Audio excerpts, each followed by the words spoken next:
what's different between Pep Guardiola and what we're seeing at Manchester City and what we saw with Jurgen Klopp at Liverpool? Jurgen Klopp was tired. A lot of parallels can be drawn between the two guys and the way they looked and the way Jurgen Klopp looked at the end. You know, I interviewed him loads when I was a touchline reporter, you know, back in the Premier League, Champions League games. Excuse me. The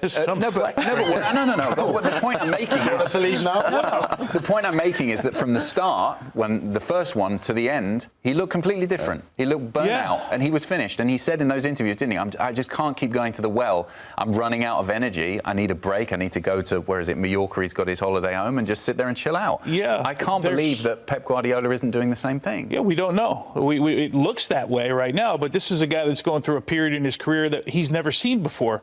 And that's got to be difficult, right? You're used to being at the top. Look, Pep Guardiola is not immune to walking away when he wants to walk away. We've seen this already at one of the biggest clubs in the world, if not the biggest club in the world at the time, with Barcelona. And he moved to New York and he hung out for a year and a half or 2 years, and his kids went to school here. And we didn't hear anything from Pep Guardiola. We didn't know where he was, what he was doing. He'll walk away when he wants to. I don't think Pep Guardiola gets fired. I get the sense, though, that he wants to do this one more time, especially after the comments about the 115 charges and all of that. And I'm going to be here, you know, and now he's gone through some stuff in his personal life. Let's not forget that, because we've all been in our career where you're going through things, whether it's somebody passes away, you've seen guys in the dressing room that are getting divorces from their wives. Everything has happened, right? And you know the period that you go through. So let's not discount the human side of it that he has to deal with. That's the point where I say, for me, he just looks defeated. He looks like it's so much. And I'm not saying that Pep Guardiola should get fired. No chance. But let's be real. If it was anyone else in that situation, they definitely would have been fired. But what he's done at Manchester City is magnificent. But like I said, when you talk about the football, the energy, going in every day, dealing with this. And the thing with Pep I think that he'll find hard is he has top-class players. They might be lacking a bit of athleticism and this and that, but when top-class players at that high level are making these mistakes and you as the manager are struggling to still find a way to motivate them and you're bringing in new, fresh blood and you still that with the personal stuff going on as well, it's hard to see him being very motivated to come and say, it's all going to change next year. That's why I feel for me. Let's get some reaction from the Bernabeu. Guillem Balagué is standing by for us. After watching that game, Guillem, it was obviously an entertaining one. Real Madrid got the job done. We're just talking here in the studio about what this means for Pep Guardiola's future. What's your sense? How damaging a defeat was this? I spoke to Pep after the game, and I have to tell you, and I've spoken to him many times, we've done a book together. Today he felt like he was talking, had put the automatic in his head, and he was talking without the feeling, perhaps, just repeating what perhaps he'd said to a couple of other interviews. And it was all about, we have to keep working, we have to congratulate Real Madrid, they were better than us. It was that kind of discourse.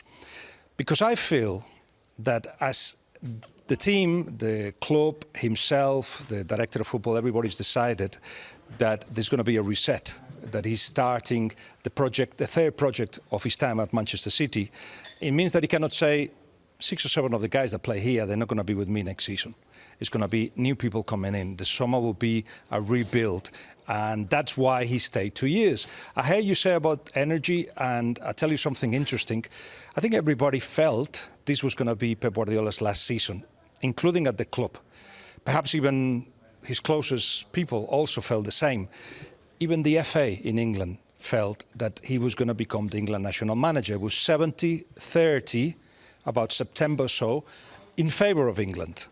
But then he started to see that he was going to leave behind a team with no energy, with players that shouldn't have stayed, like Kyle Walker, perhaps players that he shouldn't have signed, like Gundogan, or maybe he would have signed them, but not to give him the role that he has now. Bernardo Silva cannot play 3 games in 1 week either. Kevin De Bruyne is gone.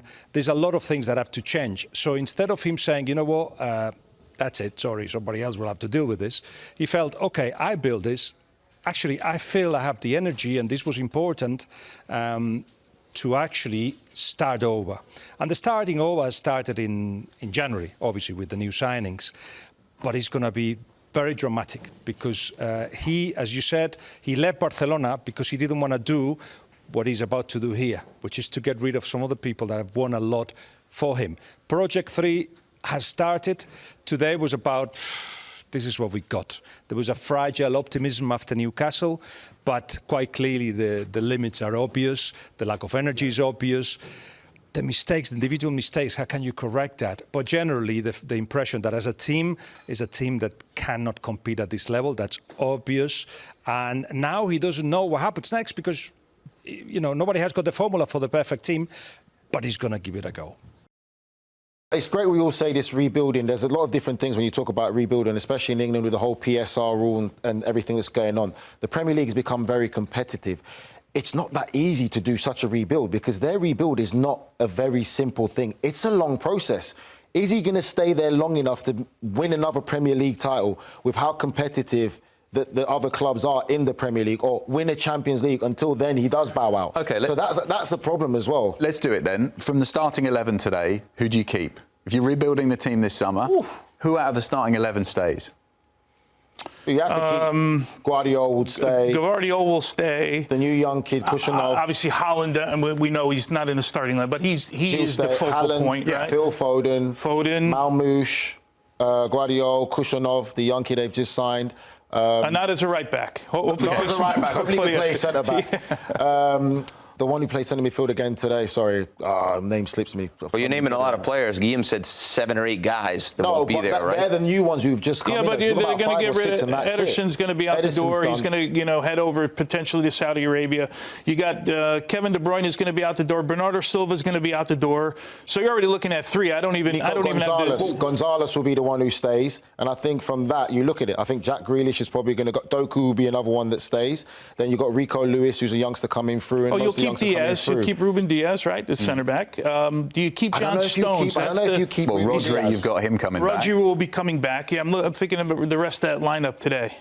But those, I think, that's it. That's it. Bernardo Silva, Kevin De Bruyne, I guess the point guards will probably have to. The point we're making, though, is root and branch change. This isn't a team where you think, okay, well, if I can turn this side around, I'm going to keep, maybe 9 of the 11 and we go again next season. This is going to be big-time transfer market stuff. That's my point about it. With all the rules and regulations coming in now with the players and the value and how you bring them in for the profit side of the club, it's not going to be simple. Because, again, these players are not just out there. He's done well with some of the recruiting and the players that he's gone and got, but it's a long process. I don't think people understand how long a process and how much of a big rebuild this is going to be at Man City. I don't personally believe it's going to be a quick fix and as easy as 200 million in January. We're talking about the rebuild in the summer is going to be what? What's that going to look like? You got to get rid of guys. You got to sign new guys. But you're going to get millions off your books. Just think of the guys you're talking about in Ederson and De Bruyne. Like these are the highest paid players. That's going to be some yard sale, isn't it? Yeah. Some garage sale you got going on. Listen, the people that will sit on the side of Pep that that will say the one negative to Pep is he spends a lot of money, right? And so to correct this issue, it's like we're talking about 200 million in the January, and what are we talking about in the summer transfer window? Another 400 or 500 million. I mean, that's insane. It is insane. That's what I keep saying to people. Like, just be ready to. But you look at the lineup there. You got Rico Lewis, McAtee, Nunes will stay, Doku. Gvardiol's been good this. I mean, I know he's still will stay, definitely. He's been good this season. But again, you look at that starting lineup there. Gundogan, do they keep him? Gundogan, no, I don't think so. I think Silva and Gundogan go in this for sure. Ake's a guy I think you still keep around. I think he turned 30 today, right? Yeah. I think it was his birthday today or yesterday. Savinho will stay, and that's I'm telling you, it's a big project. So I wanted to pick up on something he said in the pre-match press conference, which sort of surprised me a little bit, saying that we've got I think he said a 1% chance of winning that. As a player, when you hear your manager say something like that, isn't that a bit negative, Tony? He's playing mind games, man. Yeah. He's a Pep guy. That's just mind games. He's saying it just. But it doesn't feel the player. If you're playing for him, you're not feeling confident. If he says you've got a 1% chance, you're only 1 goal down. I think sometimes for people outside of that environment, but sometimes people outside that environment, they don't know that these players. You work with this manager every single day. You have private conversations, so you know the personality is. So sometimes he might say something in the press, unless it's specifically about you.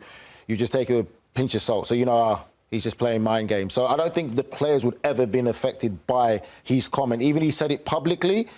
trust me, he'll be having a different message to his players behind closed doors. Okay, I think so. I wouldn't have liked to hear it as in a game of that magnitude, and you're not having a good time. You just get a win against Newcastle. Maybe you're starting to come back. I wouldn't have liked to hear that. But to me, we've seen Milan go to the Bernabeu, and it doesn't happen often, and beat Real Madrid. Milan, that's miles off the pace, 7th in the Serie A at the moment, just got knocked out to Feyenoord the other day. So upsets can happen in football, but to me, the whole performance was submissive. The performance was exactly what he said. It looked like they had 1% chance. It actually looked like less. The performance was submissive. They didn't put a game plan to win. They didn't have the energy to win. They didn't have the answers. They didn't have responses. They didn't have anything to win the game. So for me, it was such a submissive performance, and the team looked miles off the pace. And we always say when a team plays well, the team looks like the manager. The team should look what the manager's characteristics are. It's a reflection of the manager. That team today in the Bernabeu reflected what Pep was.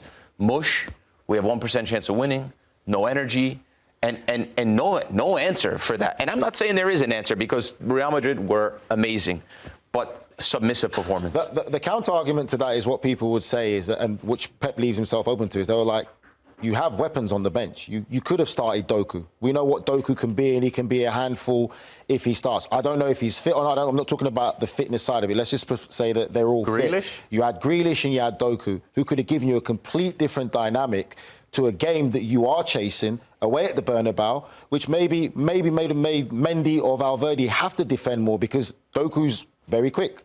Maybe he's quickly as Mbappé, but you didn't start him.